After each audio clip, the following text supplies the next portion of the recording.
नमस्कार शेतकरी बंधू आणि भगिनींना, जय जवान जय किसान जय विज्ञान. प्रत्यक्ष कृषी दर्शनमध्ये सर्वांचे खूप स्वागत आहे. चर्चा करूया शेतीची, कास धरूया प्रगतीची. आज मी थोडक्यात हळद शिजवणी कशी करावी याविषयी थोडक्यात माहिती सांगणार आहे. चला तर मग व्हिडिओला सुरुवात करूया आणि व्हिडिओ शेवटपर्यंत पाहायला विसरू नका. बघा, हे ट्रॅक्टर चालित कुकर आहे. हे बघा ट्रॅक्टरच्या सहाय्याने या ठिकाणी आणलेलं आहे आणि हे बघू शकता, हे जाळ लावायचं आहे या ठिकाणी. हे बघा, आणि याच्यामध्ये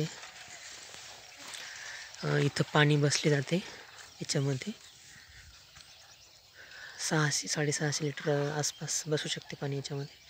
आणि ती जी वर आहे तिथून जाळाचा गॅस निघतो आणि इथं हे जे अलीकडलं जे आहे, हे जिथून पाणी भरायचं आहे ते जागा, आणि हे जे आहेत हे कॉक आहे, जेणेकरून या पाण्यामधली गरम वाफ या ठिकाणी इकडल्या साईडला जाण्यासाठी हे डबा आहे.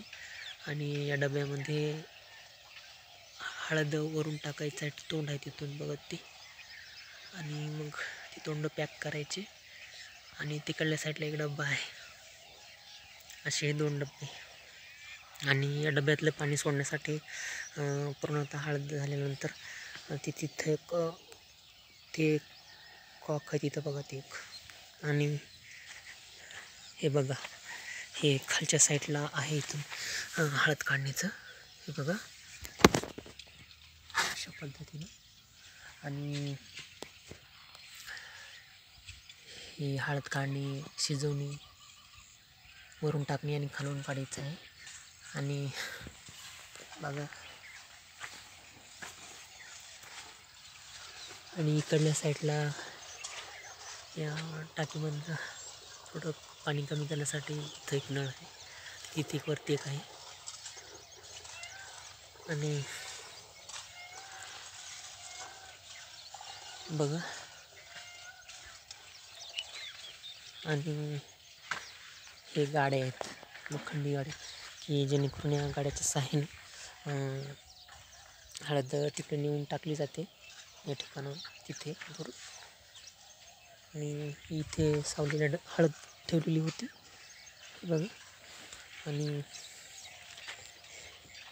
ही आमची घरची हळद आहे. हे बघा, हा गट्टू आहे किंवा बंडा म्हणतात. आणि ते तिकडे शेंग आहे, शेंगाला कांडी किंवा शेंग असे म्हणतात. हे बघा अशा पद्धतीनं. यंदा जास्त पावसाचं प्रमाण होतं, त्यामुळं हळद खिडकी झालेली आहे. आणि हे बघा, इकडे हे मिठाईची हळद आहे, हे बघा अशा पद्धतीने. आणि 2 दिवसानंतर हे ढिगं पाखरून घ्यावी लागतात, जेणेकरून उन्हामध्ये म्हणजे 20 ते 22 दिवस या हळदीला वाळवण्यासाठी लागतात. आणि मग ढोलच्या सहाय्याने आपल्याला हळद घोळसून घ्यावी लागते, बघा अशा पद्धतीनं. आणि या व्हिडिओच्या माध्यमातून हळद शिजवणी कशी करावी याविषयी मी थोडक्यात माहिती सांगितली. पूर्वी कसं हळद ही कलेच्या सहाय्याने शिजवली जायची, पण आता दिवसेंदिवस शेती क्षेत्रातही बदल होत आहेत. आणि अशा नवनवीन तंत्रज्ञानाला फॉलो करणं काळाची गरज आहे. तर तेव्हा पुन्हा भेटूया एका नवीन शेती संदर्भातल्या एका विषयासह. तोपर्यंत सर्वांना बाय. भेटूयात नवीन व्हिडिओमध्ये.